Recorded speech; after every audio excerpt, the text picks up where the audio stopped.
welcome to Draft Under Black podcast for the miniature hobby enthusiast, which is a tagline that John thinks is lukewarm. Lukewarm on it. Comment below if you think that's a lukewarm tagline. Yeah. I mean, I think it's lukewarm. It's sitting in the pool. We're already getting to the analogies. Sitting in your water analogies. Yeah, you're sitting in the swimming pool in the shallow end, and it's lukewarm because all the pee. Yeah. That's from all the 4-year-olds because they can't go in the deep end because and they'll me. drown. And Uncle Johnny. Yeah, because I pee in the shallow end, and then I go to the deep end, so I don't have to swim. He's on his 8th Miller Lite. Yeah, it just goes right through you. You know, unlike last episode, this episode we have a bit of energy. Yes. We're not hungover. Not correct. And have well, 3 I'm hours not. of You sleep. look a little tired right now. Well, that's because I just woke up and drove here. Oh, okay. And like this hat is probably squishing my face together. Okay, that's good. My eyes are a little tired. Thanks, Scott. Your eyes, like if they're their own independent being. Mm-hmm. My eyes are tired. I need to replace them. Anyways, we have an episode chock full of things not related to the topic today. Yes. So much so that we picked a topic that was probably easier to discuss in a shorter time frame so that we can get through this episode in under 3 hours. Yes, that is the goal. Yeah. I That's think kind of it's always the goal. It's obtainable, Yeah. I think. So first things first, last bye week's episode, we had a lot of conversations, I remember, that inspired me to go out and buy miniatures. And buy miniatures I did. Oh, boy. Yeah. So one was about Expressionism as an art form and what that would look like in miniature painting. Mm-hmm. And I'm definitely not the first person to explore this, but I bought this bust from FER called Radagundis. It was this kind of Trolley-looking dude. trolly-looking, pathetic, kind of sad, kind of Quasimodo-esque. Quasimodo. Yeah, there you go. Quasimodo-esque. Perfect. And that just kind of mirrors, in a way, how I feel internally sometimes. And so I'm going to paint that in a style that also hopefully emphasizes that feeling, but also I thought it was important that the subject matter itself emphasized that feeling. And I'm not looking for pity right now. Wow, that was a sappy story. But yeah, so I wanted to try that out. I have no idea how I'm going to paint it, but I'm looking forward to getting that. That was number one. Number two, you convinced me to buy that Spira Mirabilis dwarf bust thing. Yeah, the Dwarven Miner. And you ended up buying it yourself, right? Oh, yeah. I bought it. Okay. Now, It's this fear of missing out thing now. Like Right. it's hit us full bore at this Yeah. point. For the last 2 or 3 of his minis, we've gone back and forth and been like, I don't love it, but it's kind of cool. And I hear the quality's amazing. And this one, we just couldn't hold back anymore. Yeah. Like, as you all know, I'm racist against dwarves. And even I bought it. No, I'm just kidding. I'm not. But man, that King Goblin, I want that. Anyways. Yeah. So yeah, got that thing. And then I went ham on Hassle-Free Miniatures and Redbox Miniatures. 2 websites that have similar objectives, it seems, to make very characterful 28, 30 millimeter sculpts that are also incredibly cheap. So it's like these minis cost between $5 and $10 a pop. And so I bought a ton of human like soldiers and typical fantasy garb, some dwarves, some goblins, some halflings, and I have no plan for them, but I'm just excited to use them maybe in a diorama. Maybe I'll have like I bought this dwarf chick who's like leaping with the sword over her head. Ooh. Maybe I'll have her leaping on that goblin warrior who's like prepared, and I can call it like Battle of the Shorties or something like that. You know, just a fun thing like that. So I'm excited about that. And I bought a Blood Bowl team as well. Oh, man, it just keeps going. This list. The Athelorn Avengers, of course, the Wood Elves. What? You bought Wood Elves? What? And I've been inspired recently by Marco Frazzoni, not just Jamaica. Not just Mika. You sound Jamaican. Well, he does in my head. Okay, if anyone can tell us below what not just Mecca means, or like why it's included, we'd love to know. But Marco, I love your videos. I'm super inspired by, he paints Warcry warbands in 5 hours, 6 hours, whatever it is, and they look really good. Really good. And I want to try to do that with the Athelorn Avengers. I'll have a Blood Bowl team, which satisfies my desire to have one of everything. Maybe I can make a video out of it and shout him out and kind of try out his process, which is typically pretty ink heavy. Yes. Pretty oil wash heavy sometimes. Yeah. Very, very airbrush heavy work and very ink tense. Yes. Lots of usage of the undercoat and whatnot. Yep. So I'm excited to try that out. I think that's everything that I bought, and it was kind of a lot. So I feel like there was more, but I'm forgetting other things that I've just scrolled through your list of mile-long goodies of pictures of minis. I have spent a lot of money recently as well. I checked my credit card that I use for hobby expenses, and it was at Wait, you have a hobby expenses credit card? My business account. Okay. And it was at like $800. God damn! Like, this month? Yeah, and I'm like, oops, what did I buy? What did you buy? I thought I bought a lot. Well, I spent like $150. Well, we went to the Source last time I was here. Yeah. And I spent like $80 there on GW stuff. Okay, 1/10 the way there. 1/10. I bought that light last. All these are related to me being here. Oh no! I bought that sweet ass light. Oh yeah. That's $150. Yeah, you need the disco mode. Yes. Oh my gosh. I showed it to my daughter and she thought it was the greatest. Oh, you got it already? Oh yeah. Oh, you're like playing with it? That's amazing. Yeah. Okay. I gotta use the police sirens one too. Yeah. And I bought upper cabinets for my painting area from IKEA with nice smoked glass. They have smoked glass, and they have the quiet close, and they open like a DeLorean door. Yeah, like butterfly doors. Yeah.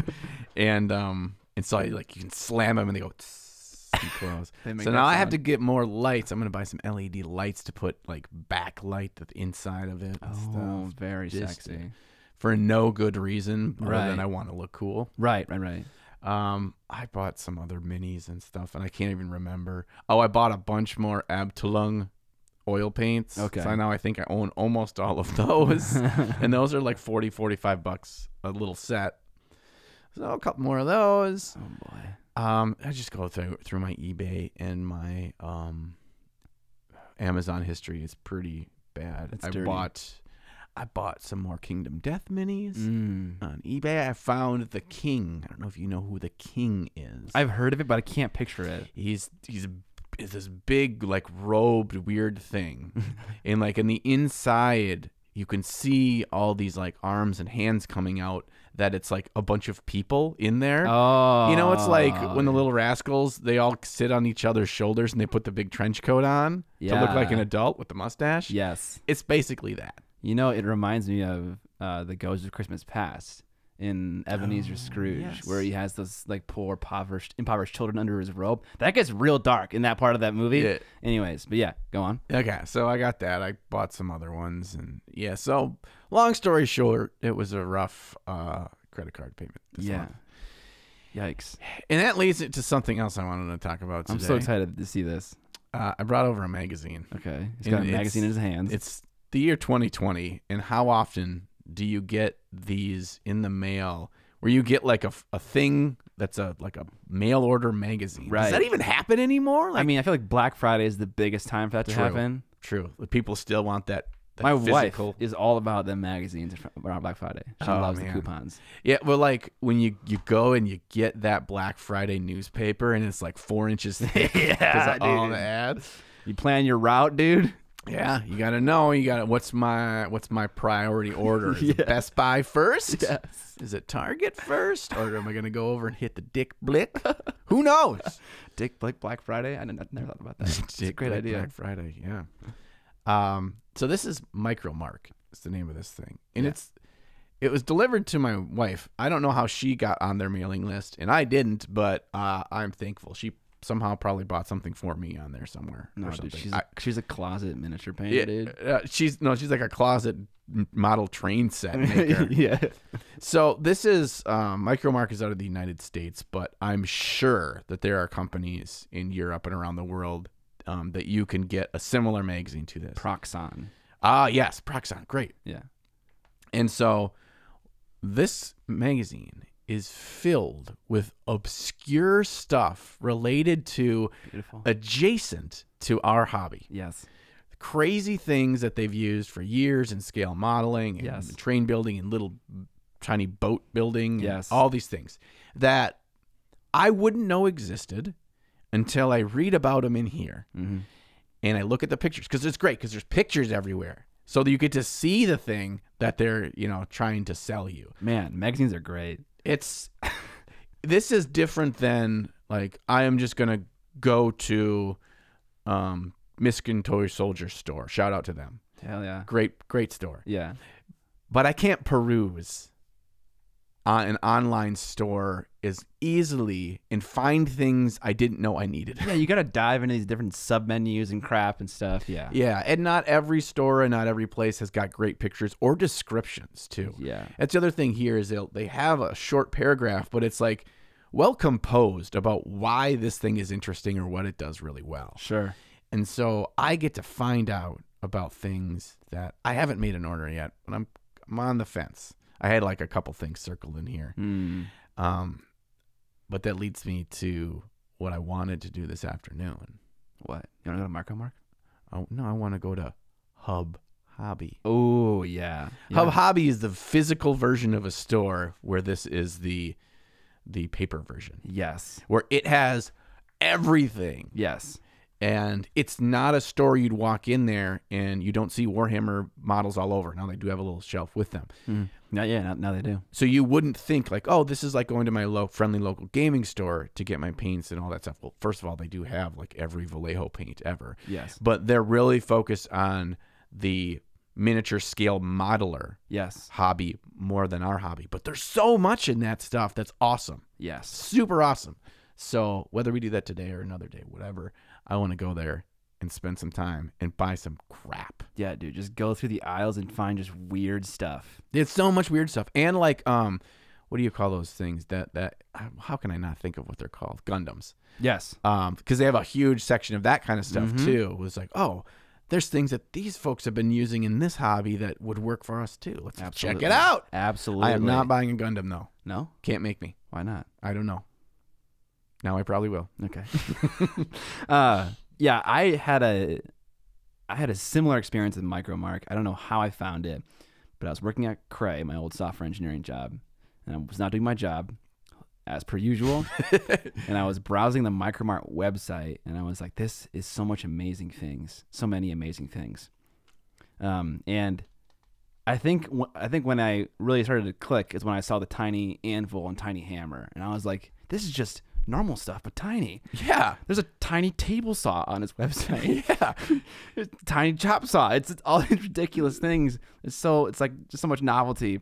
And I emailed them and I was like, "Hey, I'm resetting up my workspace and I'm going to make a video all about like the ultimate miniature painting workspace," which I did eventually. It was before this. And I was like, "Would you like to sponsor the video?" And it's probably some tools to like kind of kit out my new space. No response.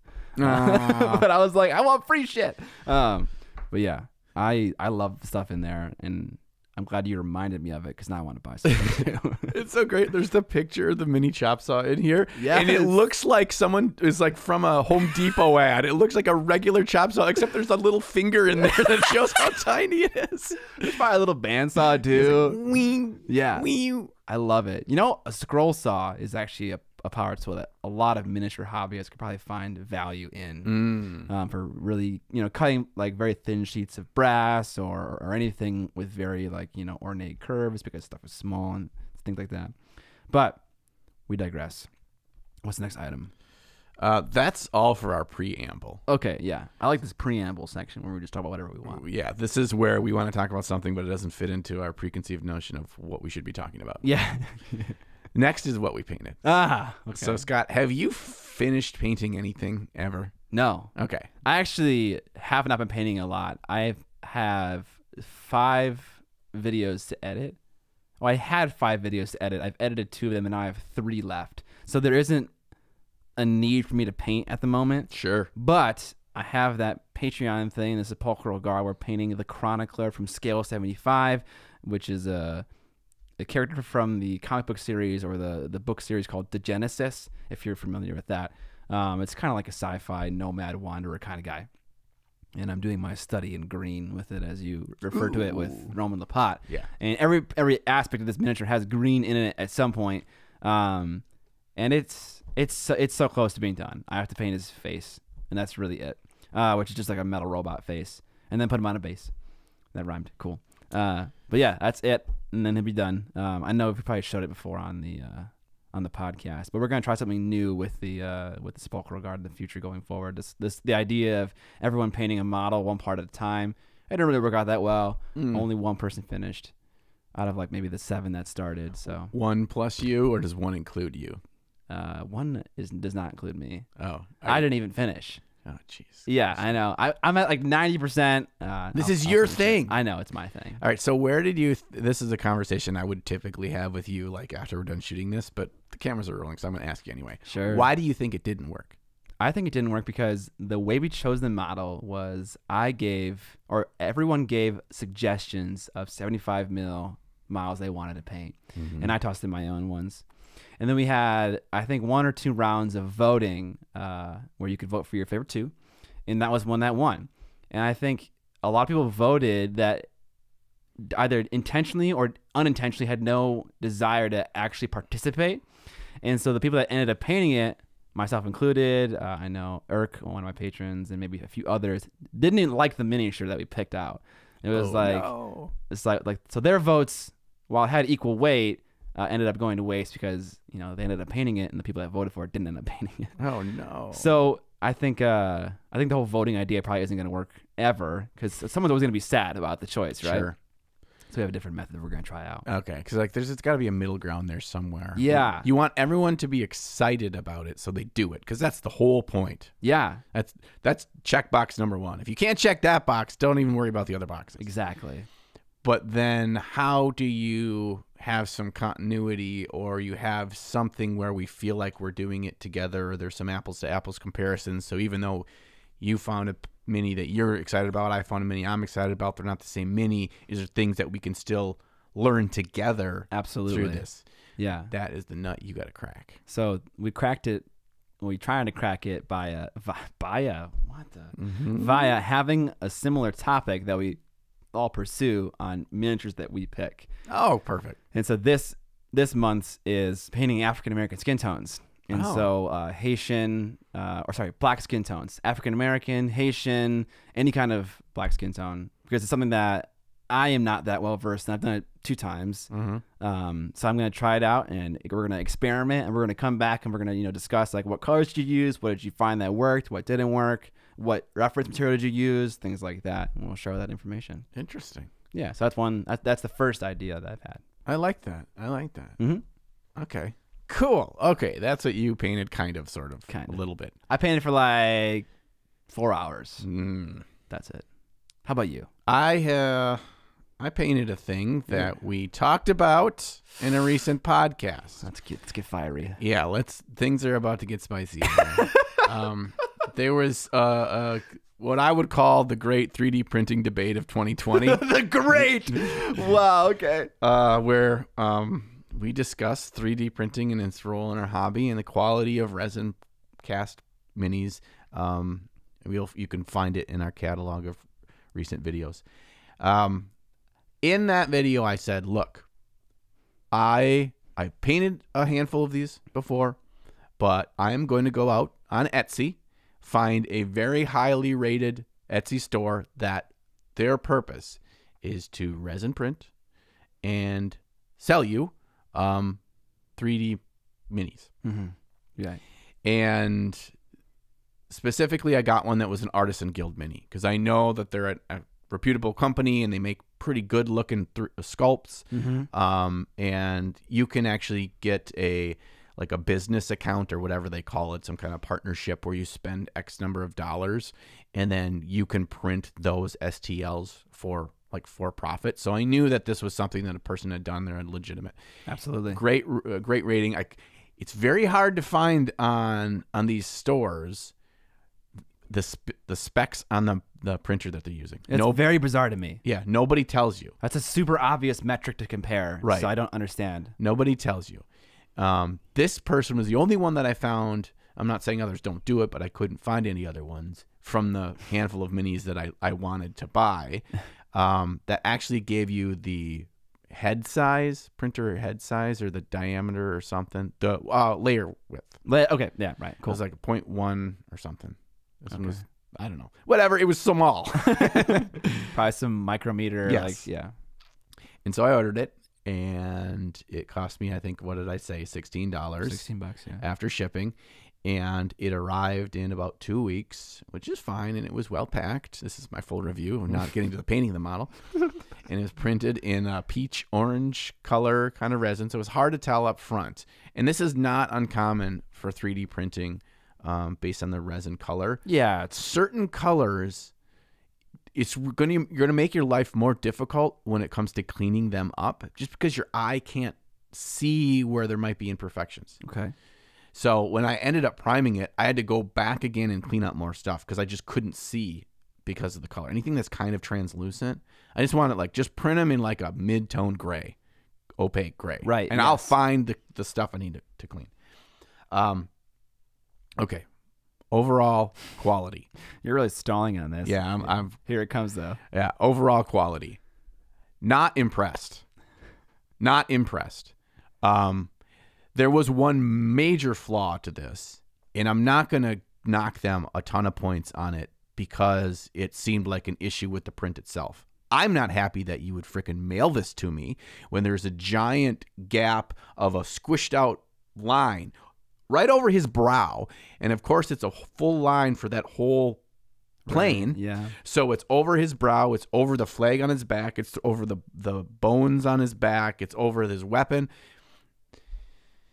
You can't clean that shit up when it's over his face. Right. Because then he's not going to have a damn face anymore. I'm not going to give a lot of negative points for that. In fact, I could have gone back and been like, this is not good quality. Send me another one. Probably would have done it. I didn't do that because I'm like, no, whatever. I actually wanted to see how, when it was obvious that this was a defect, how bad it turned out at the end. Sure. You say because listen, there's only so many hours a day. It takes a long time to get these prints. If it's not 100% perfect, but it's pretty good, how does it still look? Right. I wanted to do that test.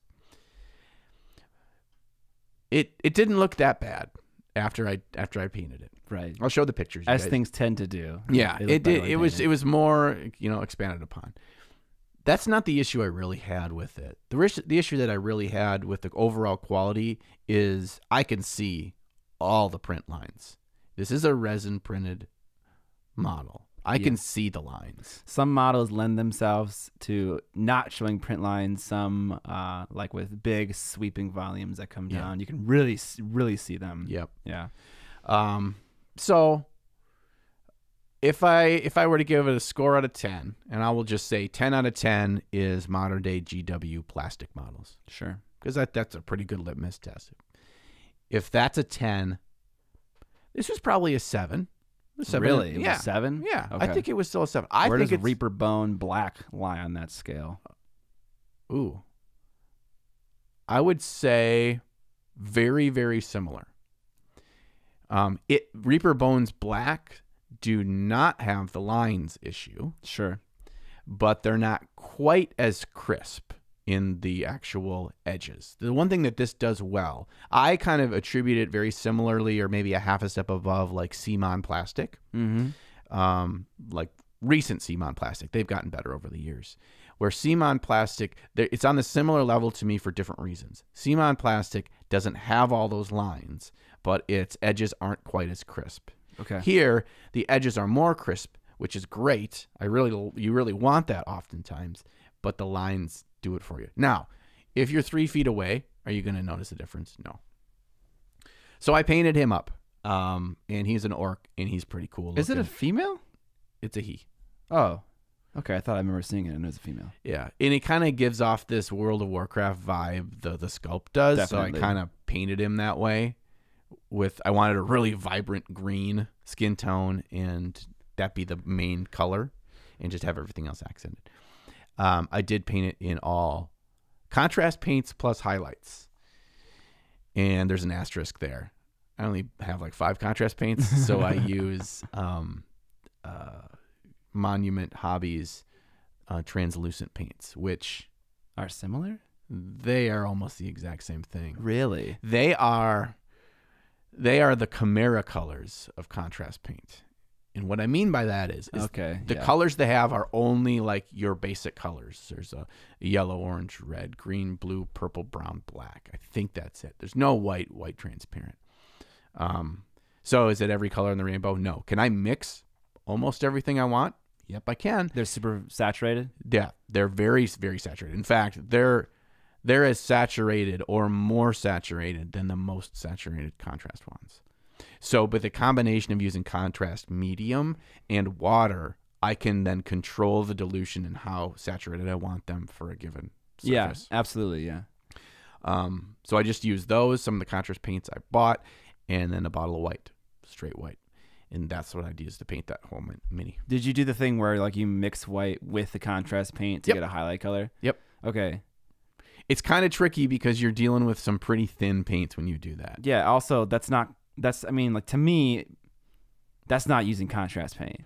Well, You're just all painting the base normally now with a subpar product. I'm speeding up. Here's my thought. I'm speeding up the base coat process. Yes. And adding more interest and depth to the base coat process. Yes. And then I just work up from there because I don't care who you are, just contrast, even over a strong zenithal, is not enough depth. No, it isn't.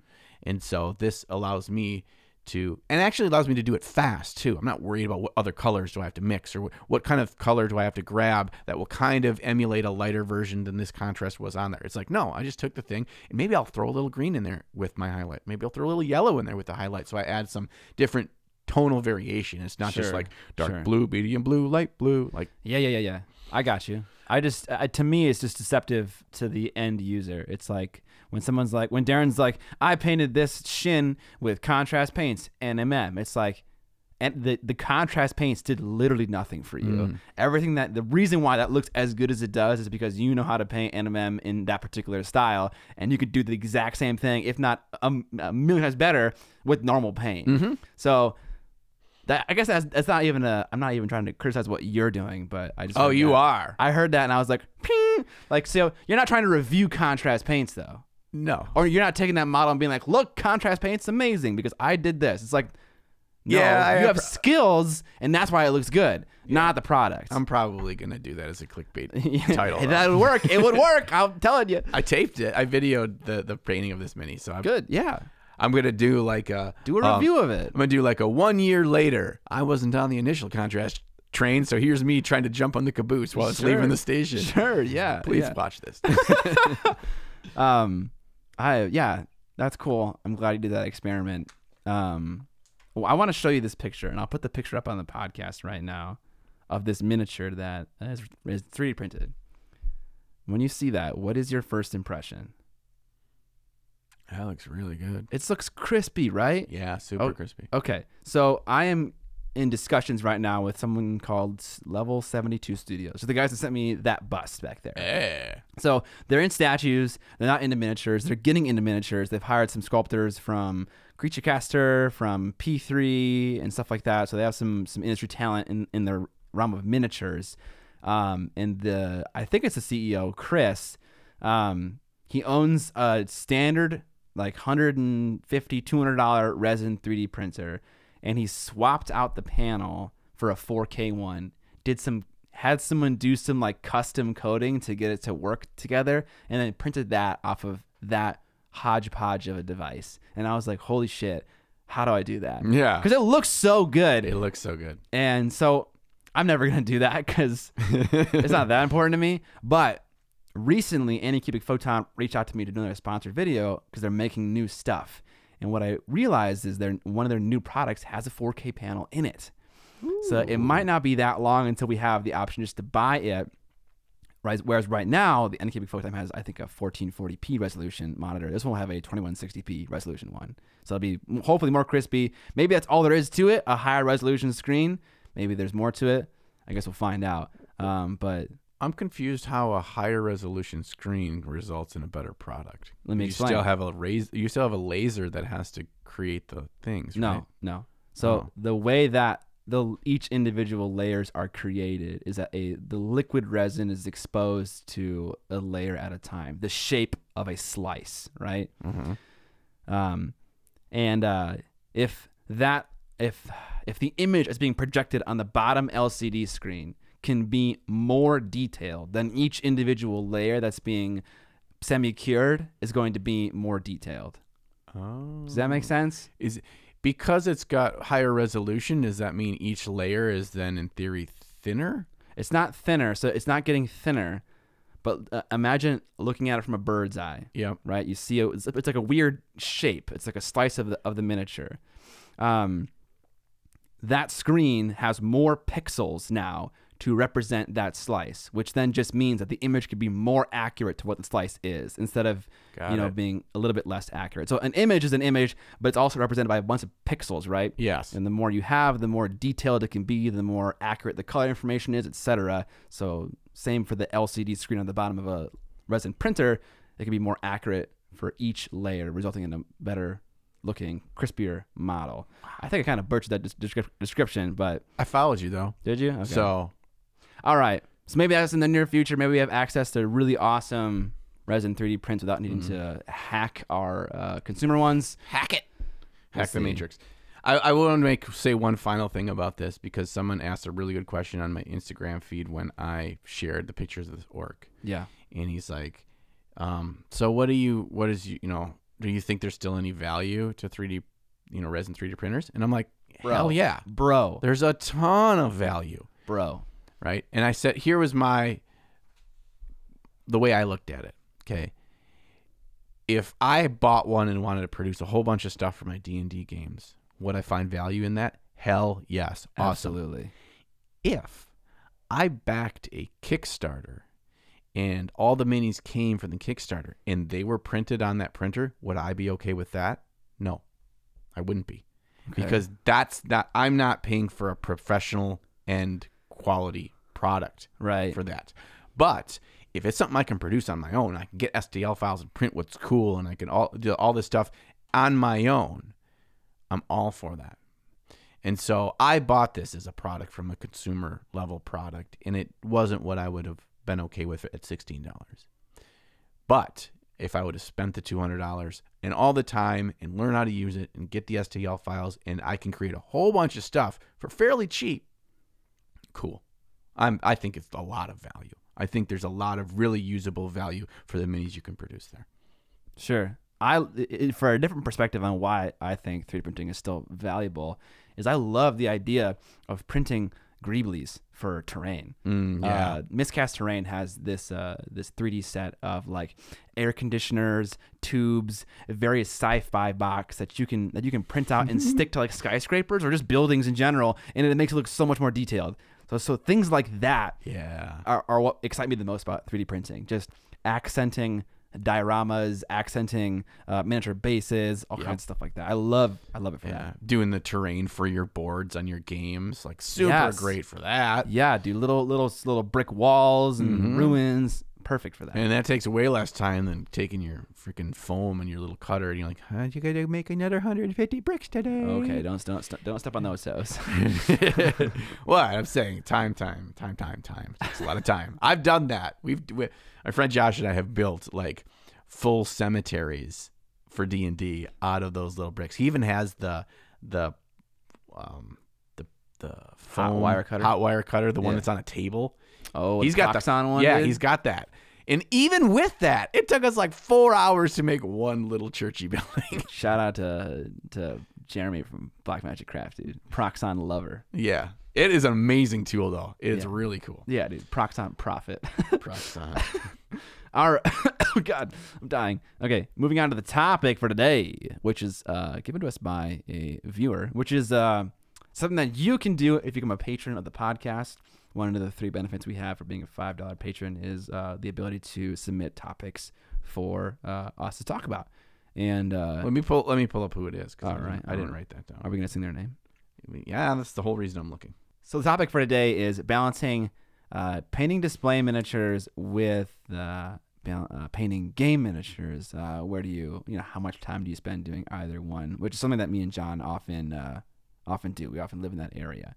And it was sent to us by Jakey Poo. Jakey Poo. Jakey Poo. His name's actually Jakey Poo? That's what it was typed in here. And what I want to know is that our Jakey Poo? Is that applesauce? Is that applesauce? Probably, yeah.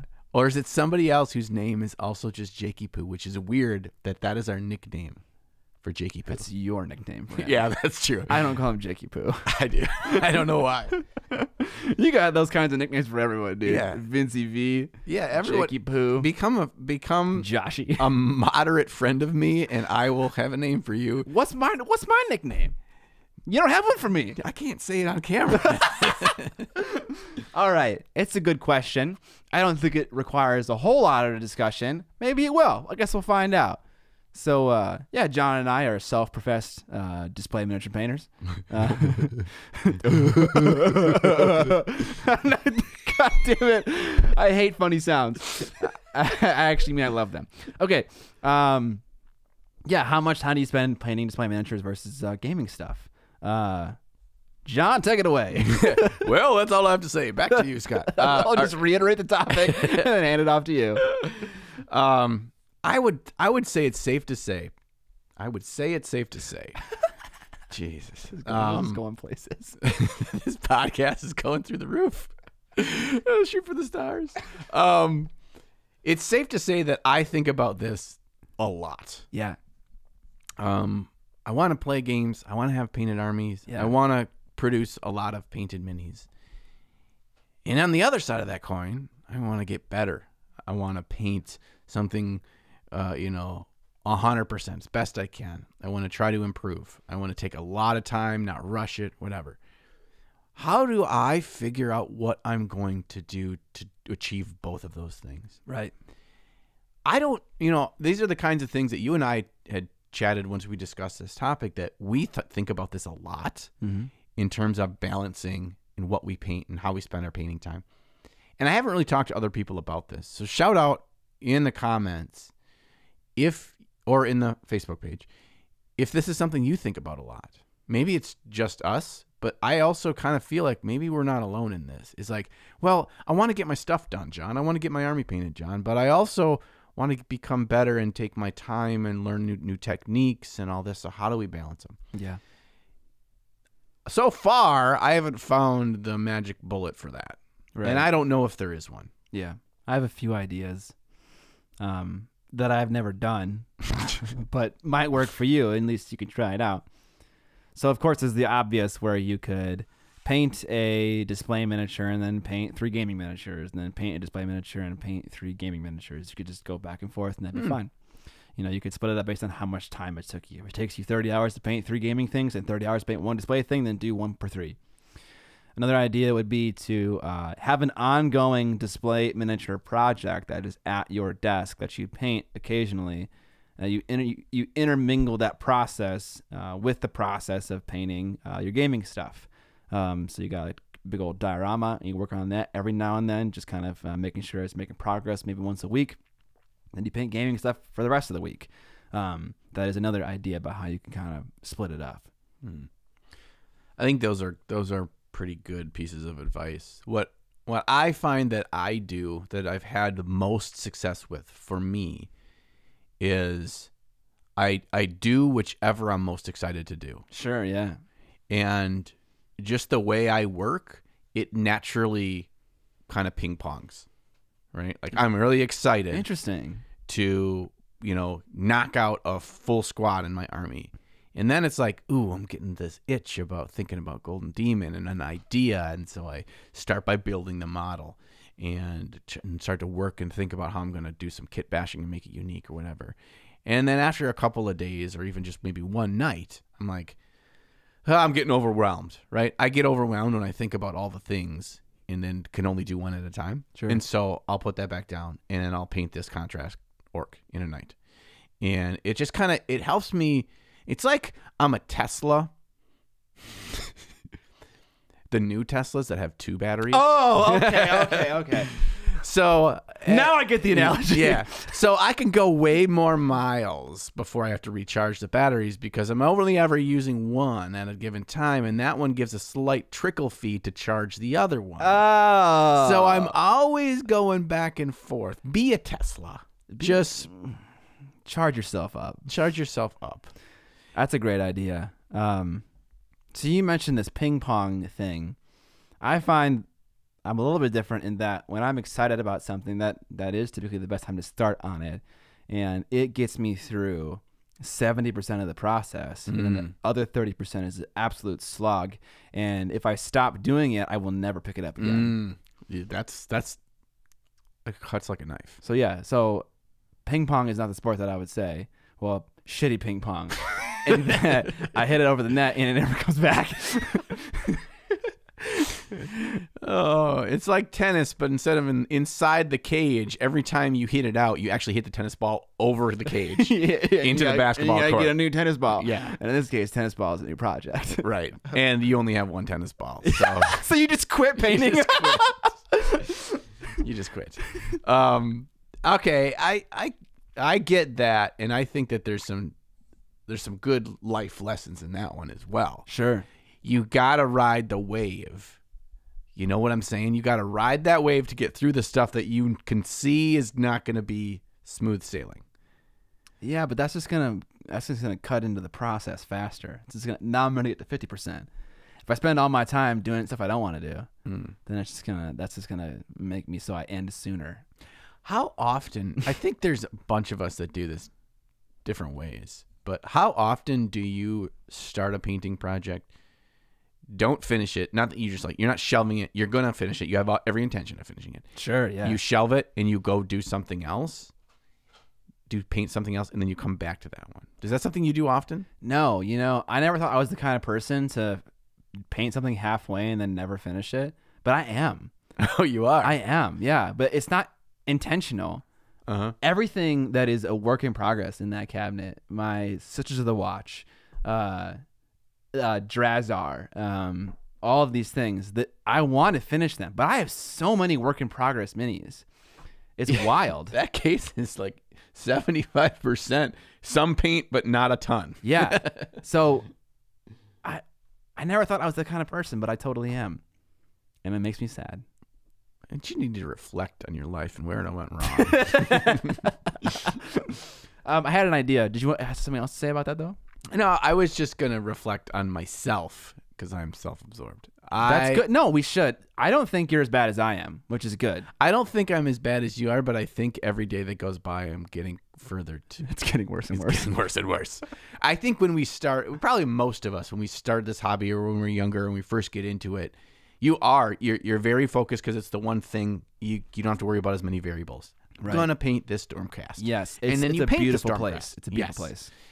I say, try to stay there. Yeah. Oh my God. Yes. This is the number one advice I give to all beginners. It's like, don't buy more than you can paint. I mean, buy all you want. No. I mean, buy all you want, but I'm just saying it's tricky once you're getting into don't buy big armies or multiple armies or different whatever. Yeah. But I'm saying I would advocate that is not so bad as long as when I'm painting a model, I don't shelf it until it's done. Especially when you're new. Because the full cycle of painting a model start to finish, there's something important to learn at each stage. And if I'm like, okay, I'm going to do all the gold on all my Stormcasts, and it's 2,000 points worth. Now, there's some value in when you're talking about batch painting and stuff. But if you don't take a single model start to finish, you're kind of chopping up some of the lessons you can learn along the way. And so I really like to tell folks, especially when you're new or even intermediate or even advanced, like if you are really into something, if you put it down and come back to it later, there was something you had planned, whether it's consciously or subconsciously, that you're going to lose with time. And you're not going to have that momentum or that excitement. Maybe there's something else that excites you to come back to it. Or maybe you just got ADHD and I got to be working on 3 minis at any given time. Whatever night I'm excited to work more on that one, that's the one I work on. That's cool. But finish all 3 and then get a new set of 3. That's a pretty compelling reason for anyone to want to finish the things they start.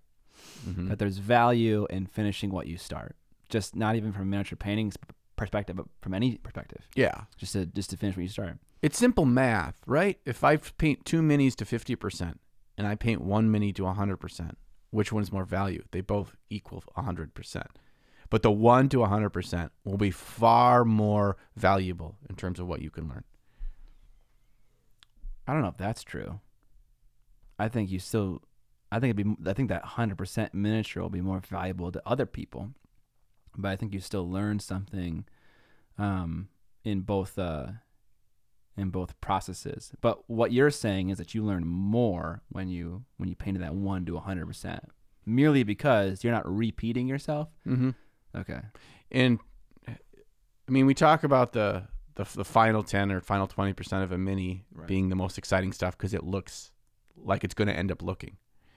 And I think the more time you can spend doing those steps, those end steps, the better your final product's going to be, because there's a lot of ground you can make up quickly as you improve your last 20% of a model. Because if you think about this from a base coat standpoint, yes, there's things I can do in the base coat stage which ends up taking a lot of time, especially there's a lot of fiddly bits that are a lot of different colors. There's a lot of time taken there. And there's things that I can do in the base coat stage that will make the final product end up looking better. And I will get better at that, whether it's just being more crisp in my brush work and separating, whether it's having a kind of a blended base coat, whether it's working with some undercoated and shading and wet blending of base coats, whatever. That's valuable. But for 1 hour of that, working on getting better base coats versus 1 hour of the last final details on highlighting a face, I'm going to have a better end product if I can get better at that last hour. Yeah. That's why I say take one model all the way to the completion. If you're the kind of person that wants to be a better painter, but you have a lot of an army that's, the skin's painted base, the armor's painted base, his cloak is painted base. Yeah. If that took you 30 hours to do, you're still going to get better, but not as much as 30 hours of this unit of 10 minis from that army all the way to completion. Interesting. This is something I can't, obviously you can't argue with this, right? Like, you are going to experience different troubles and different problems that you need to have unique solutions to when you paint the latter half of the miniature versus the first half. And if you think to yourself, am I the kind of person that can paint an entire Stormcast Eternal army in one go and make it all the way through? If the answer to that question is no, then paint one unit at a time, because like John is saying, you're going to find new things you learn because you finish that one unit as opposed to having your entire army half done. Now, we'll make one counterpoint, and that is that this is kind of a cheap shot. For a lot of people, the miniature hobby is about having fun. So if you're not having fun, why stress about it? Yeah. But to counterpoint my counterpoint, my brother got me this book a long time ago called Do Hard Things. And I never read it. It was too hard. I'm not a big book reader, unless it says Warhammer on the front. Someone reads it to me while feeding me grapes. I just pictured you sitting in like a lawn chair and someone's feeding you grapes, reading you a book. Like feeding me grapes, not like royalty, like a child. Yeah. You got to cut them in half. You got to cut them in half so the child doesn't choke and they don't accidentally go. Yes.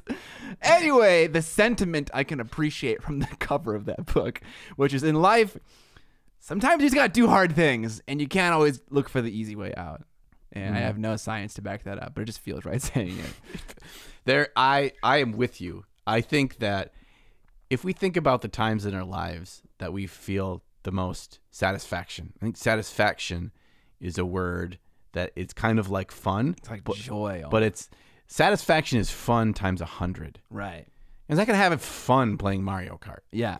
But I can have satisfaction of placing in the top 3 in a Mario Kart tournament, broadcast on Twitch for 1 million viewers. Right. Because it was all this work, all this effort, all this focus that allowed me to get that, blue shell game on pat. I am inspired right now. Right. And so I can have fun while I'm in that tournament. I can have fun on your couch playing Mario Kart. But the satisfaction is all the effort and hard work I did paying off. And if we think about the times, all of us have these, the times in our lives we look back are most fond of and is often tied to satisfaction. And satisfaction's got a direct correlation to hard work. Yeah. The things that even if it's at work, even if you don't like your job, there's something at work that happened, whether it was a project, whether it's something you took an initiative on, something that you did above and beyond that your boss didn't tell you to do, it ended up being a big impact. That's something you have satisfaction on, even if you hate your job every Monday morning. So find that here. And that's where I'm saying, even if it's my very first mini and I didn't like how it turned out, I think I'll strip it and start again, or I'll just paint over it. See it all the way to the end, and then go to bed that night and wake up the next morning and pick it up. And you'll have satisfaction because you did something all the way through. And so I think that doing hard things, sometimes we have to sacrifice a little bit of fun in the moment, but I guarantee you the satisfaction you get at the end will drive you to the next mini and get better and have fun in the moment. You should write a book.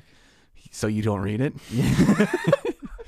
I love how you made a Mario Kart analogy when exactly what you're saying could be one-to-one said in miniature painting.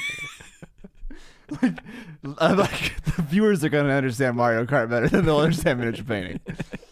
Anyway, what you described basically is like painting a single miniature. It's like I might enjoy 30% of the process, but I'm going to enjoy the end result.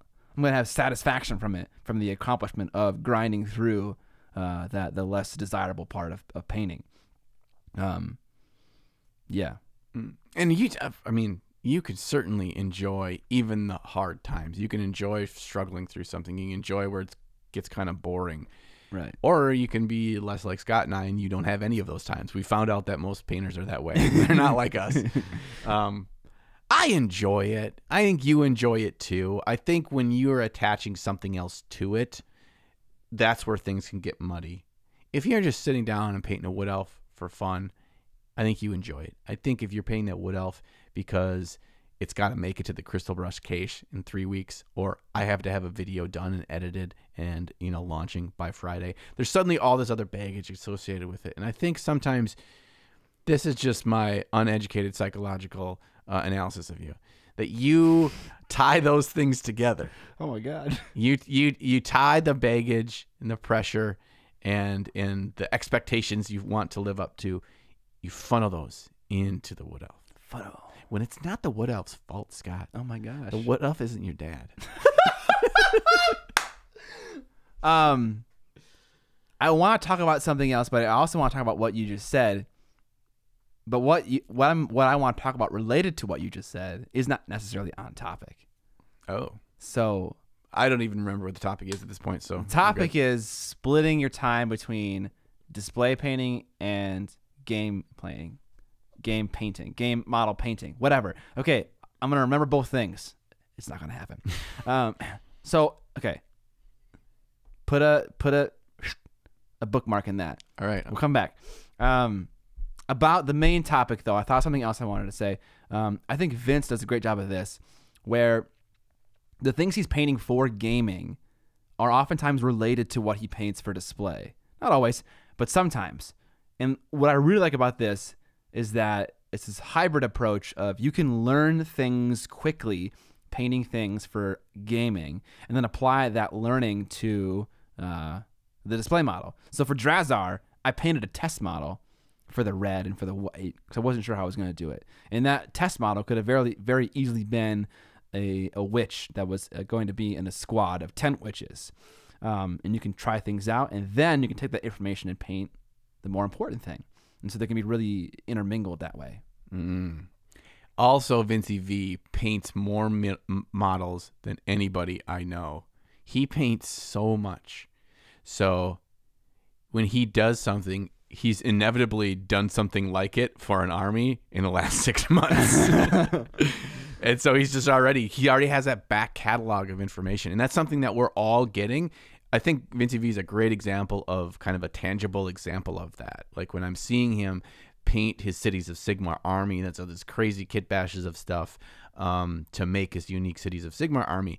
And then I see something he's painted for a high-end display. I can see influences of something he'd been working on where he'd learned, and he's directly applying that. That's what we're all going to be doing, whether we're consciously aware of it or not. Every time we paint something, there's something we're going to take towards getting better or painting a display model. Right. Yeah, I'm saying there's value in being conscious about it. Yeah, you're right. And it's something I probably could improve on too. Yeah, that was advice that I got from, I think it was Ben Comets when I interviewed him at Adepticon 3 years ago. He was like, yeah, you should consider practicing on smaller, less important, less demanding figures with your ideas and then applying it later on. So shout out to Ben Comets. Also shout out Vincey V. He paints more than both of us. I know that. Yeah, he does. But is it a lot? When I think of a lot, I think of Rodrigo Corre. Dude's constantly pumping out beautiful miniatures. Yeah. And Trent Dennison. Yeah. But I guess it's different because Vincey does a combo of the display and the army. If we're talking about actual models, I think Like model count. Okay. model count, I think he like pees on their grave. How many more models he paints than a Corre or Deno. But if he doesn't probably paint as many to the seriously high standard that a Corre does, but he's probably not too far behind. And he's also, oh, by the way, I also painted 4,000 points in Age of Sigmar in the last 2 months. Dude has more armies. He's got more fully painted armies than probably all the listeners of this podcast put together. He's crazy.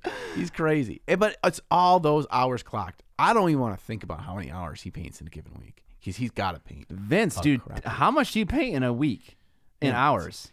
And he's also doing the Warhammer Weekly every Wednesday, and he's creating at least a video a week, and he does the Saturday show. And the dude is just, I don't know. What the heck? And he works full time. And he's married. And he's got a doggo. Does he have a child? No. Okay, yeah, that would just blow my head off if that was the case. No, then I would. That's the thing. That's why I had a child, so I can say, Vince. This is why I don't. This is why I don't paint as much as you, Vince. Yeah, I have a kid. I have a kid. It's a good excuse. It is. I'm gonna lean on that. Okay. All right. Bookmark. Oh, we're back. We're back. That's all. Oh, did you have something to say about that? The only thing I wanted to say this at the very beginning of this conversation and completely spaced on it. When we say painting a display model, yes, for us, we are actually talking about painting display models for competitions. That doesn't have to be what it means. No, yeah, and I think I'm starting to gravitate away from that meaning too. I might just paint a display model for the fun of it. That's not game related. Yeah, it's trying to paint your best or better than your average painting for an army. Sure, yeah, right? Somewhere in there. If painting for your army is a 50% ball sack, we're talking about 80 to 100% ball sack. That's the range. How much? Okay. Yeah. No. I'll go up to a hundo. A hundo ball sack is really scary to try to do. You get testicular cancer in that range. You're right. No. I had another idea. Another great thing about mixing in display models, or what John just described as display models, which is definitely the same thing. It's a model not intended for gaming. Period. Is you get to explore other factions in the game you chose. So. I liked Queek Headtaker when I was a little young lad, which is a Skaven model. So I bought him and painted him. I liked a Slaughter Priest from the Corn Bloodbound Slaughter Piece from the Corn Bloodbound army. So I bought one and I painted one. It's so much fun to buy a character from a different race and just paint it and enjoy that because this looks cool. You don't got to invest in the whole army, and you can just test it out. It's great. I love that. You're not locked into a color scheme. Yeah. Oh my gosh. Yes. Because a lot of folks are going to say, but John and Scott, why don't I just do my 100% ball sack on my HQs or my named characters or whatever for my army? And you can do that. You certainly should. Absolutely. But you're going to have some kind of hovering demon over your shoulder that's like, but you must use this yellow. This is the yellow you use for your whole army. And so you're restricted yourself. And when you place these restrictions before you even put paint on mini, suddenly you don't get to just be free and try something new and experiment and investigate that ball sack. Yeah, do a little coughing. We're still good. All right. The not related topic, you mentioned about how I have this baggage when painting other models. Totally true. One thing I want to try, and I don't know when I'm going to try it. Maybe it's the first 6 months of next year. I want to try to make videos whenever they're ready to be made and not have a weekly schedule. Maybe there are so many channels on YouTube like Mark Rober, like DIY Perks, like Nerdwriter, who release videos that are maybe once a month, maybe twice a month, that are these insanely huge projects, the culmination of so much work, and the end result is so amazing. And this doesn't work the greatest for YouTube. It's good to be in kind of the mind's eye of people, and to be, the more stuff you make, just in general, when you split your effort among multiple small things as opposed to one big thing, you tend to do better in terms of your finances, in terms of your impressions and stuff like that. But fuck that. Politely, fuck that. I have these fun things I want to do that I'm super hyped to do, and I want to make a video about it. And I don't care how long it takes. You know, I want to make it, and it's gonna be cool, and everyone's gonna like it, and I'm gonna be the coolest boy. Okay. You already have the final verdict. And you're just Rocky on the top of the stairs. Yeah. Uh-oh, the hounds. Werewolves in London. Up. There's like a pube on this microphone. I rubbed my balls on this microphone. I like that. I like that. Throw the caution to the wind. I don't know what that has to do about anything, Scott, but I'm glad it has that to you do with shared it. me enjoying Yes. painting for what it is, for what I like about it, and not letting other baggage of sponsorships of weekly release schedule, just let that fade away, melt into the abyss. So yeah, sound off in the description if you think I should do that, and I will. Side note, I'm gonna do it anyways. I don't care what you say. Everyone's gonna be like, no, because there are a lot of good videos that come out of having a weekly schedule. The blind touch test is an example of that. I would never make that if my release schedule was how I'm describing, like not weekly, but it is, and we did that, and it was fun. And there are tons of examples of where that's the case. Yeah, it was fun. Anyways. Shoot, I was gonna say something, I forgot. Sorry. Okay, so I think if we want to put a bow on this topic, if I had one final suggestion, if you're like, oh, let's just fast forward through this whole topic and we'll just cut the last 15 seconds and say what they say. TLDR. Yeah. It would be, it doesn't matter what your ratio is to painting your army and painting to get good or display painting. It doesn't matter what that ratio is, as long as you're consistently putting paint on mini. That's it. That's the secret. That's the secret sauce, is whatever excites you, paint every day if you can, or every day that you can. Don't find an excuse not to. If you do that, whatever you're drawn to paint, you will get better. If that happens to be part of an army one day or a whole month, great. If it's like my army is gray plastic. It's been that way for 3 months, but I'm just loving painting these busts. Perfect. It's all gravy if you're putting the paint on the mini. Asterisk, and finishing that mini. Right. And don't just paint the boots and then nothing else. Right. You can see from my massive collections of painted boots. Painted boots. All of the rest of the miniatures are gray except for the boots. Yeah. I think that's a good summary, a good reminder of what's important. All right. Out of the news. Newsy news. Yes. Let's talk about. What do you want to start with? Let's talk about a Kickstarter. Which one? There's 2 Kickstarters we're talking about. I got a pee so bad, Scott. Okay. We're going to take a brief intermission while John goes. I'm just going to get a milk jug and pee right here.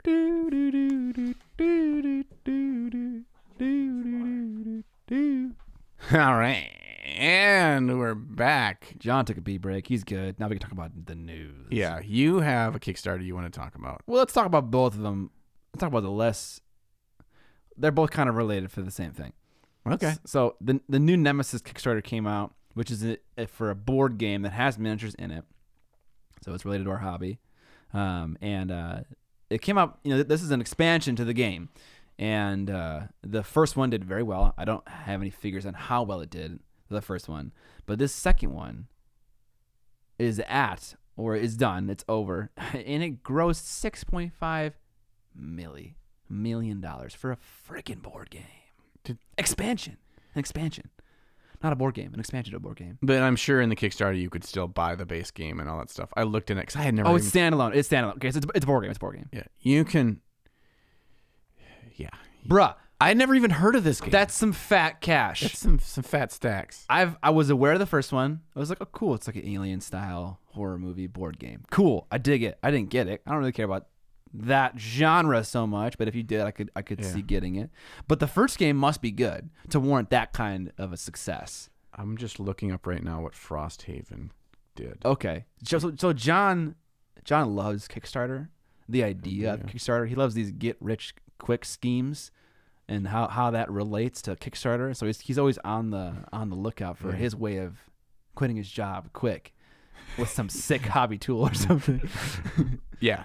I got the ShamWow of hobbies coming your way. In the slap chop. Yes. So yeah, that was amazing. Frosthaven did just under 13 million. Oh! Yeah. Okay, because that's a mini board game. Which What? Oh, that's Gloomhaven's sequel. Yeah, which I'm in the middle of playing Gloomhaven right now. Man, I don't know if we talk about this or not, but that game's fun as shit. Is it? Super fun. That's awesome. But anyway, that one's got minis too. Gloomhaven and Frosthaven don't have very many minis. The only minis are just the characters. Yeah. Everything else is cardboard standees for the bad guys and stuff. Right. But yeah, this alien-looking rip-off game looks like, more minis for the bad guys and stuff. Yeah, and absolutely. I'm guessing it's fun as crap if they're making that much money. Yeah, that can't just be just for the models. The game has to be good. No, the models are solid, but they're nothing to write home to Ma about. No. You know what I'm saying? Yeah, I know what you're saying, bud. You know what I'm saying? Okay. In the realm of Kickstarter as well. Oh, boy. Squidmar Miniatures. God damn it, ML. God damn it. Fucking A, bro. ML, what the hell?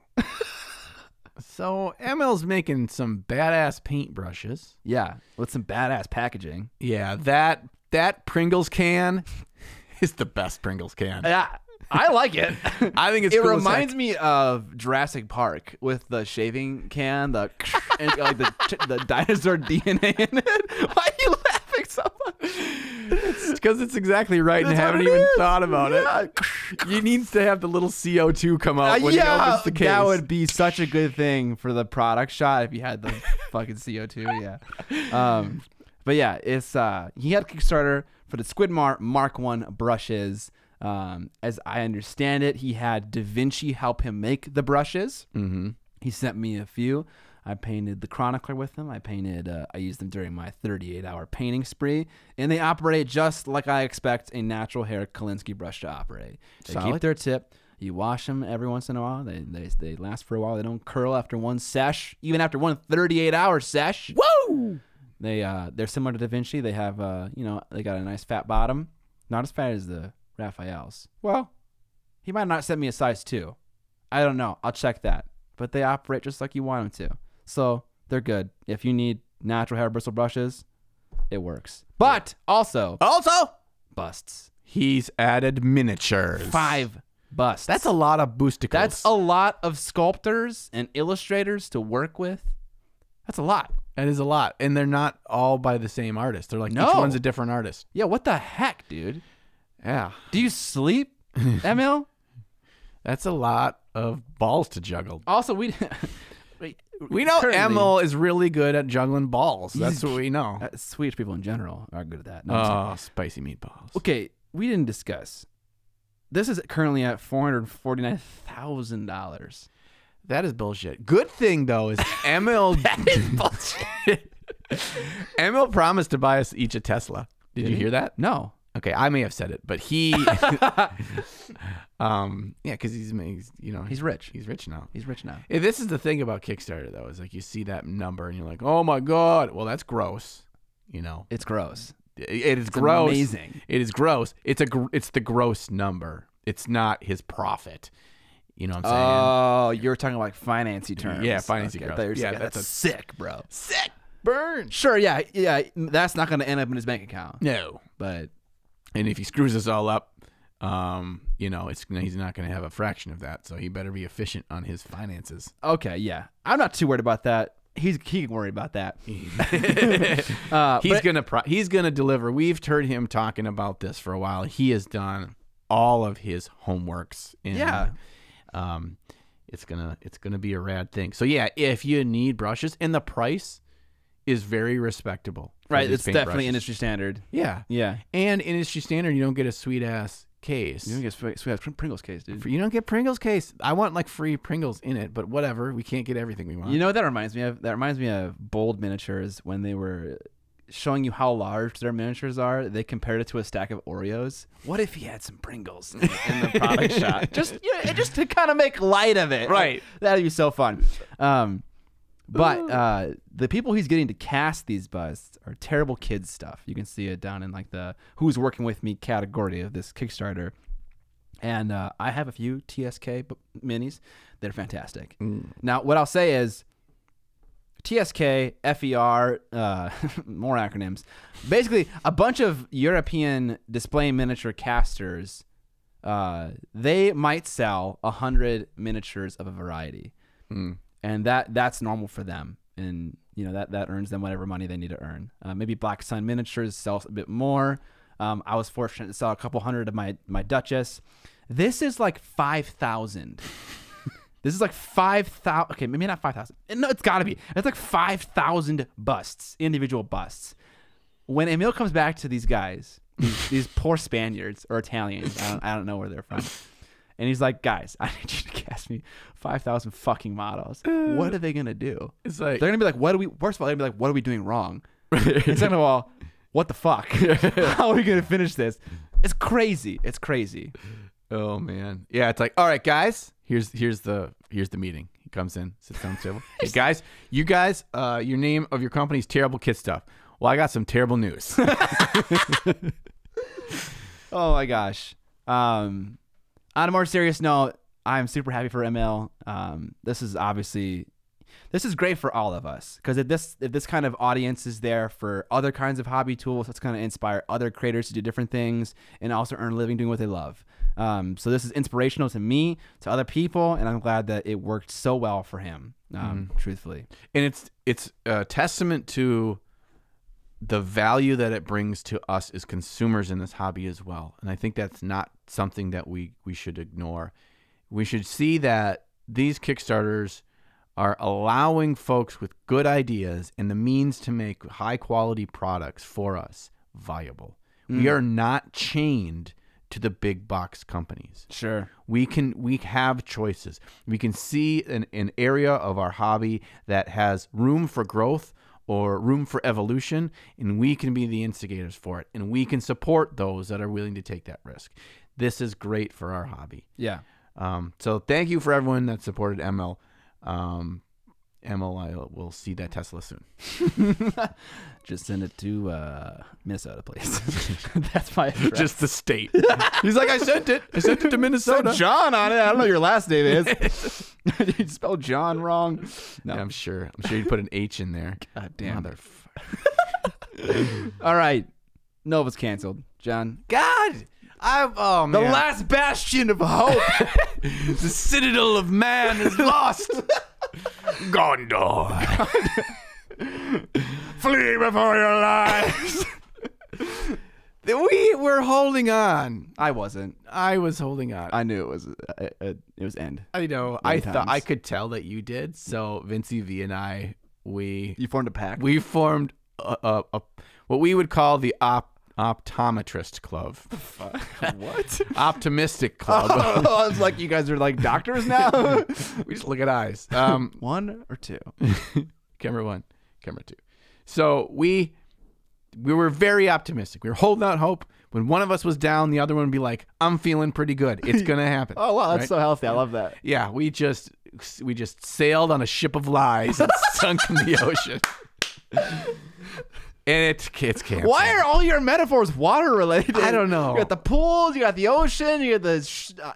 I've been taking my daughter fishing a lot lately. Okay, that's what it is. So maybe that's where my brain is spaced to like just think and absorb these things. Yeah, okay. From nature. Yeah, but okay, I would say that your reaction to this being canceled was not as upset as Adepticon being canceled. Is that accurate? Yeah, that's accurate because I didn't spend 150 hours painting a dragon for this one yet. Yeah. Sure. And at least you could use that dragon at Nova Open. I could have, yes. I could have. But then it would have felt like bonus dragon. Oh, wait. That was for Creature Casters thing anyways. Never mind. I had plans of what I was going to paint. Actually, I had bought something. This is I'm to blame. I'm the reason Nova's canceled, guys. I'm sorry. I finally figured out what I wanted to paint for Capital Palette Nova painting competition. Okay. And I bought it. And the next day, Nova was canceled. Yikes. I ordered it, and it came then like a couple days ago, and I'm like, son of a biscuit. Are you going to tell us what it is? I'll tell you, it's from Kingdom Death. Okay. That's what I will tell you. Because I want to paint something non-GW for Capital Palette because we don't have crystal brush anymore. Absolutely, yeah. So I want to paint something fun. And I opened up that Black Crow Miniatures Wraith. Yeah. Because that's what I wanted to paint.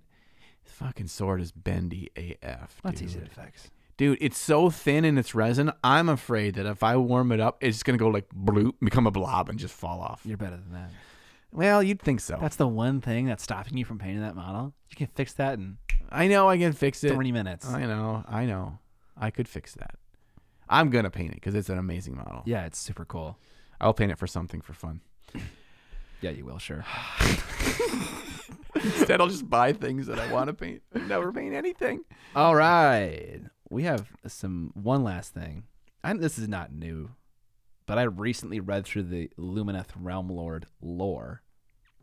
Because Andy Wardle posted a picture on his Facebook of like, what the hell is this? Is this a dark elf?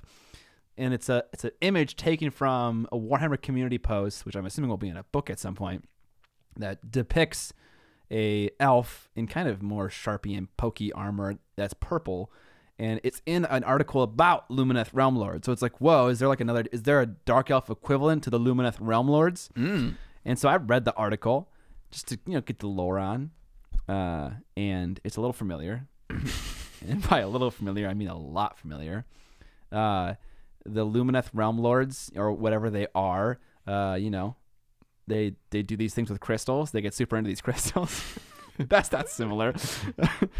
Elves high on crystal meth. Yeah. No. Anyways, they basically become too self-centered, too into the idea of becoming perfect, that they open the gates of their area to Slaanesh. Oops. And civil war happens between rivaling factions of elves. And this story is the exact story of High Elves and Dark Elves in fantasy. And it's the exact story of Dark Eldar and Eldar in 40K. It's like, it's a cool story. Is it cool enough to be used 3 times? 3 times the charm. It's not like it's kind of it's the same fucking thing. It's the same god. It's the same civil war. It's the same like crystals. Yeah, crystals is different. Okay, so shout out to the guys that write the lore. There's a lot of unique stuff in there, but maybe there's someone up above. It's like, hey, we got to lean on this thing that we know works. It's like, no. It's probably that.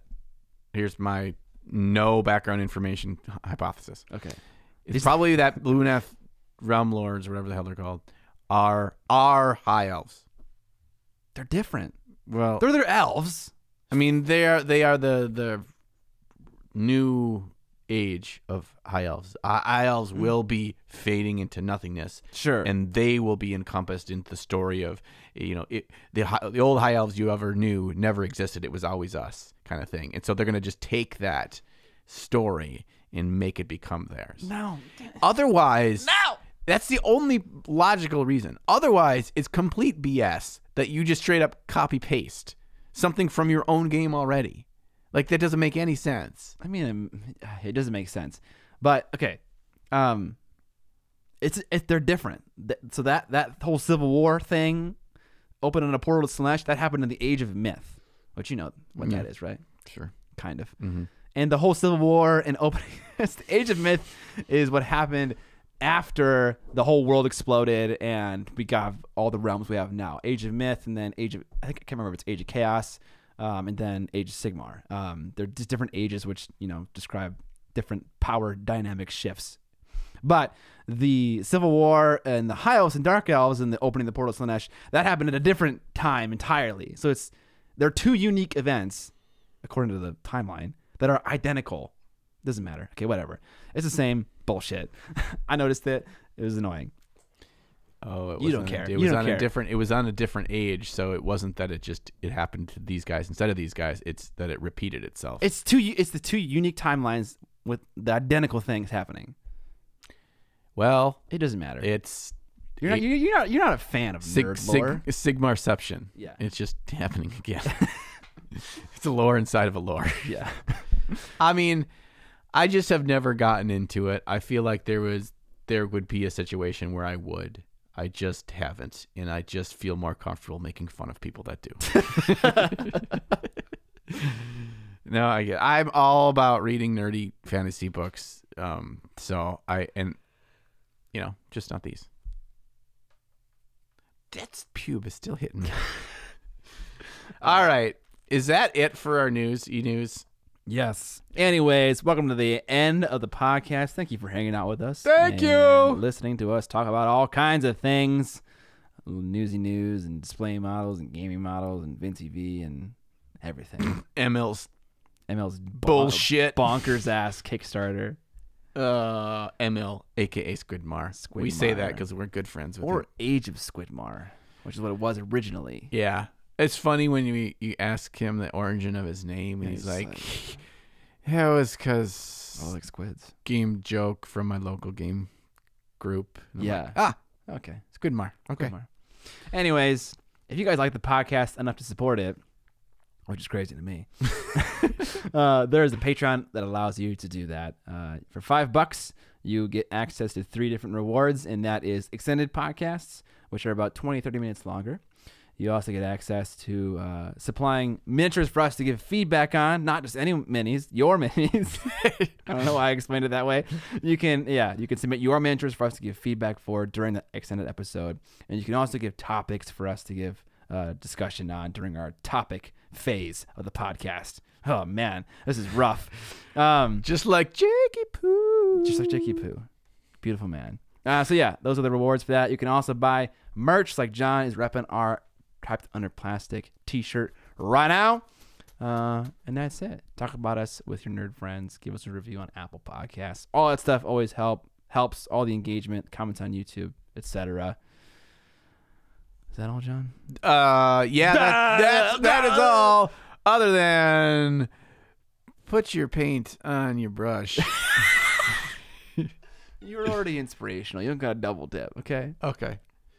All right. Well, I guess that really does mean we're at the end of the podcast. So until then, we will catch you on the Flippity flop.